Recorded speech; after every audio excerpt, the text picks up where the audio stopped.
Hello guys, welcome back to Will's Dimensions. അപ്പോൾ ഇന്നത്തെ topic visual language for storyboard artist. So നമുക്ക് storyboard എന്ന് പറയുമ്പം അത് ഫൈനലി എത്തുന്നത് ഒരു സ്റ്റോറി. ദാറ്റ് മീൻസ് നമ്മൾ ഫൈനൽ ഔട്ട് വരുന്ന സമയത്ത് അതൊരു ഫിലിമായിരിക്കും, ഒരു മൂവി ആയിരിക്കും. ആ മൂവി ഒരു ആനിമേഷൻ മൂവി ആകാം, അല്ലെങ്കിൽ ഒരു ലൈവ് ആക്ഷൻ ചെയ്തിട്ട് ഉണ്ടാക്കുന്ന ഒരു മൂവി ആകാം. ലൈക്ക് നോർമലി നമ്മുടെ മൂവീസൊക്കെ ഉണ്ടല്ലോ, സിനിമാസ്, അനിമേഷൻ സിനിമാസ് ഉണ്ട്, 3D അനിമേഷനും 2D അനിമേഷനും, പിന്നെ റിയൽ വേൾഡ് ആക്ടേഴ്സ് അഭിനയിക്കുന്ന സിനിമാസ് ഉണ്ട്. അപ്പോൾ ഇതിനെല്ലാം വെരി ഫസ്റ്റ് സ്റ്റേജ്, ഇത് സ്ക്രാച്ച് അല്ലെങ്കിൽ ത്രെഡ് എന്ന് പറയുന്ന ഒരു സ്റ്റോറിയാണ്. അപ്പോൾ ആ സ്റ്റോറിയുടെ സ്റ്റാർട്ടിങ് ഏജിൽ വരുന്ന കാര്യമാണ് സ്റ്റോറി ബോർഡ് എന്ന് നമ്മൾ പറഞ്ഞിട്ടുണ്ട്. സ്റ്റോറി ടെല്ലിങ്ങിൻ്റെ ഭംഗിയും അതിൻ്റെ ഒരു കൃത്യതയും അതിൻ്റെ ഒരു എക്സ്പെൻസ് കൂടാതെ കറക്റ്റ് ടൈമിൽ എല്ലാം പെർഫെക്റ്റ് ആയിട്ട് ഫിനിഷ് ചെയ്ത് ഔട്ട് എടുക്കുന്ന ഒരു പ്രോസസ്സാണ് പ്രൊഡക്ഷൻ പൈപ്പ് ലൈൻ. നമ്മൾ കഴിഞ്ഞ ക്ലാസ്സുകളിൽ പഠിച്ചിരുന്നു. സോ അതിനെല്ലാം ഇടയ്ക്ക് മെയിനായിട്ട് വരുന്നൊരു കാര്യമാണ് story board. So story board ആർട്ടിസ്റ്റിൻ്റെ സ്റ്റോറി അവർ കേൾവിക്കാരിലോട്ടും കാഴ്ചക്കാരിലോട്ടും എങ്ങനെ അത് വിളമ്പി കൊടുക്കുന്നു എന്നതിനുള്ള ഒരു കാര്യങ്ങൾ നമുക്ക് ഇന്ന് പഠിക്കാം. സോ ആക്ച്വലി നമ്മൾ പഠിക്കാൻ പോകുന്ന വിഷ്വൽ ലാംഗ്വേജ് ആണ് പറയാൻ പോകുന്നത്. വിഷ്വൽ ലാംഗ്വേജ് എന്ന് പറഞ്ഞു കഴിഞ്ഞാൽ വിഷ്വലി നമ്മൾ കാണുമ്പോൾ നിങ്ങളിലോട്ട് കമ്മ്യൂണിക്കേറ്റ് ചെയ്യാൻ, ലൈക്ക് ഒരു മൂവി ആസ്വാദകരിലോട്ട് എത്തിക്കുന്ന സമയത്ത് അതിൻ്റെ ഭാഷ ആസ്വാദകർക്ക് മനസ്സിലാവുന്ന രീതിയിൽ ആക്കിയെടുക്കുക എന്നുള്ള ഒരു കർത്തവ്യം അല്ലെങ്കിൽ അതിൻ്റെ ഒരു ഉത്തരവാദിത്വം ഒരു സ്റ്റോറി ബോർഡ് ആർട്ടിസ്റ്റിന് അല്ലെങ്കിൽ ഒരു സിനിമയുടെ ഡയറക്ടറിന് ഉണ്ട്.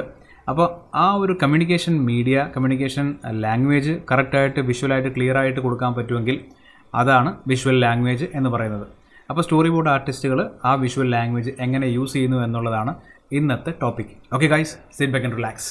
നമ്മൾ തുടങ്ങുവാണ്. നമ്മൾ ഈ സ്റ്റോറി ബോർഡിങ്ങിൻ്റെ ആർട്ടിൻ്റെ ബാക്കിലായിട്ട് നമുക്ക് പറയേണ്ട കുറച്ച് കാര്യങ്ങളിൽ ഒന്നാണ് ഫിലിം തിയറി, പിന്നെ ചില കോൺസെപ്റ്റ്സ്. ഇതറിഞ്ഞാൽ മാത്രമേ നമുക്ക് സ്റ്റോറി ബോർഡ് കറക്റ്റായിട്ട് പെർഫെക്റ്റ് ആയിട്ട് നമുക്ക് ചെയ്തെടുക്കാൻ പറ്റുള്ളൂ. അത് അറിയേണ്ടത് വളരെ ഇമ്പോർട്ടൻ്റ് ആണ്. ഓക്കെ, അപ്പോൾ അതിൽ സ്റ്റോറി ബോർഡിൻ്റെ ഒരു കല കറക്റ്റായിട്ട് നമുക്ക് വരണമെങ്കിൽ, സ്റ്റോറി ബോർഡ് ആർട്ട് നമുക്ക് ഭംഗിയായിട്ട് വർക്ക് ചെയ്ത് വരണമെങ്കിൽ, ഈ സ്റ്റോറി ബോർഡിങ് എന്ന് പറയുന്നത് വളരെ കോംപ്ലക്സ് ആയിട്ടുള്ളൊരു ആർട്ടാണ്. അതിൽ നമുക്ക് ഒരു 3 മെയിൻ പോയിൻറ്റ്സ് പറയാം. 3 മെയിൻ പോയിൻറ്റ്സ് ആണ് ശ്രദ്ധിക്കേണ്ടത്. ഒന്നാമത് ടെക്നിക്കൽ സ്കിൽസ്, രണ്ടാമത് artistic skills, next conceptual ideas. നമുക്ക് ആ ഒരു സ്റ്റോറിയെക്കുറിച്ച് ആലോചിക്കുമ്പം എന്തൊക്കെ കോൺസെപ്റ്റ്സ് ചിന്തിക്കണം, എങ്ങനത്തെ കോൺസെപ്റ്റിൽ ചെയ്യണം എന്നതിനെക്കുറിച്ചുള്ള ഐഡിയ അത് നമുക്ക് കമ്മിങ് മിനിറ്റ്സിൽ പഠിക്കാം. So guys, stay back with me. So let's begin with the art of story boarding. അപ്പോൾ നമുക്കിവിടെ ഒരു സർക്കിൾ കാണാം. സർക്കിളിനെ നമുക്ക് 3 ഡിവിഷൻസ് ആയിട്ട് ഡിവൈഡ് ചെയ്യാം. ഫസ്റ്റ് വൺ നമുക്ക് ഡ്രോയിങ് സ്കിൽസ്, ആൻഡ് റൈറ്റ് സൈഡിൽ നമുക്ക് ടെക്നിക്കൽ സ്കിൽസ്, ആൻഡ് ഏറ്റവും താഴെ റിമൈനിങ് ആയിട്ടിരിക്കുന്ന ആ ഒരു ഏരിയ വിഷ്വൽ ലാംഗ്വേജ് എന്ന് പറഞ്ഞ് ലേബൽ ചെയ്ത് നമുക്ക് ഡിവൈഡ് ചെയ്തു. ഓക്കെ, കാണാമല്ലോ. അപ്പോൾ ഡ്രോയിങ് സ്കിൽസിലോട്ട് നമുക്ക് പോകാം. ഡ്രോയിങ് സ്കിൽസ് എന്ന് പറയുമ്പോൾ എന്താണ്? ആദ്യമായിട്ട് നമുക്ക് വേണ്ടത് ക്യാരക്ടേഴ്സും സീൻസും നമുക്ക് ഡ്രോ ചെയ്യാൻ, വരയ്ക്കാൻ അറിയണം. അപ്പോൾ ആക്ച്വലി ശരിക്കും നമ്മുടെ മലയാളത്തിലെ കാര്യം പറയുവാണെങ്കിൽ രാജാ രവിവർമ്മ വരയ്ക്കുന്ന പോലെയോ അല്ലെങ്കിൽ MF ഹുസൈൻ വരയ്ക്കുന്ന പോലെയോ അങ്ങനെയൊന്നും വരയ്ക്കണം നിർബന്ധമില്ല. നമ്മൾ വരയ്ക്കുന്ന ക്യാരക്ടേഴ്സ് ഒരു സ്റ്റിക്ക് ഫിഗർ അല്ലെങ്കിൽ കമ്പ് കൊണ്ടുണ്ടാക്കി വെച്ച ഒരു ചുള്ളിക്കമ്പ് കൊണ്ടുണ്ടാക്കി വെക്കുന്നത് പോലെ വരച്ച് വെക്കുന്ന ക്യാരക്ടേഴ്സൊക്കെ ഉണ്ടല്ലോ. നമ്മൾ പേപ്പറിൽ ഒരു വട്ടം വരച്ച് താഴോട്ടൊരു വര വരച്ച് 2 കൈയും 2 വരകൾ, കാല് 2 വരകൾ എന്ന് പറയുന്നത് പോലെയുള്ള സ്റ്റിക്ക് ഫിഗേഴ്സ് ആയാലും കുഴപ്പമൊന്നുമില്ല.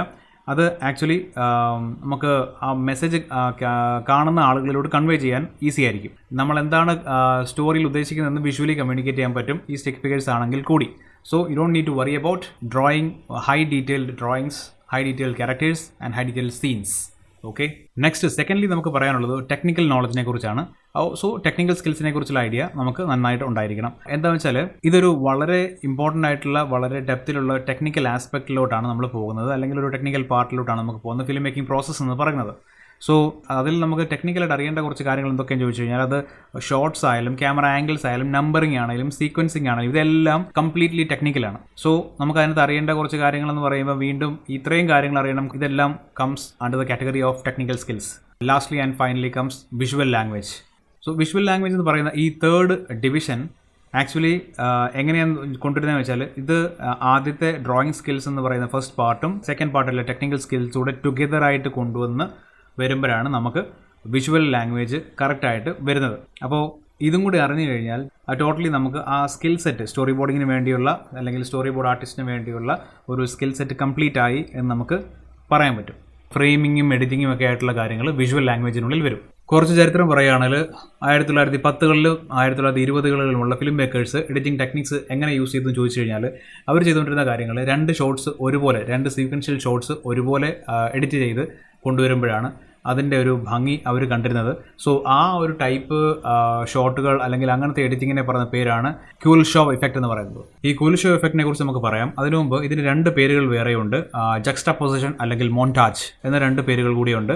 ഓക്കെ, ഇവിടെ നമ്മൾ ഈ പറഞ്ഞ കാര്യങ്ങൾ പോലെ തന്നെ 2 സീക്വൻഷ്യൽ ഷോട്ട്സ് ഒരേപോലെ പ്ലേ ചെയ്യുമ്പോൾ അല്ലെങ്കിൽ ഒരേപോലെ എഡിറ്റ് ചെയ്ത് പ്ലേ ചെയ്ത് വെക്കുമ്പോഴാണ് അതിനൊരു മീനിങ് കിട്ടുന്നത്. സിംഗിൾ ഷോട്ടായിട്ടുള്ള ഒരു വീഡിയോ കാണുന്നതിനേക്കാളും നമുക്ക് മീനിങ് പിടികിട്ടും. ആ ഒരു ഇമോഷൻ എന്താണെന്ന് ആ സമയത്തെ എന്നുള്ളത് പിടികിട്ടും.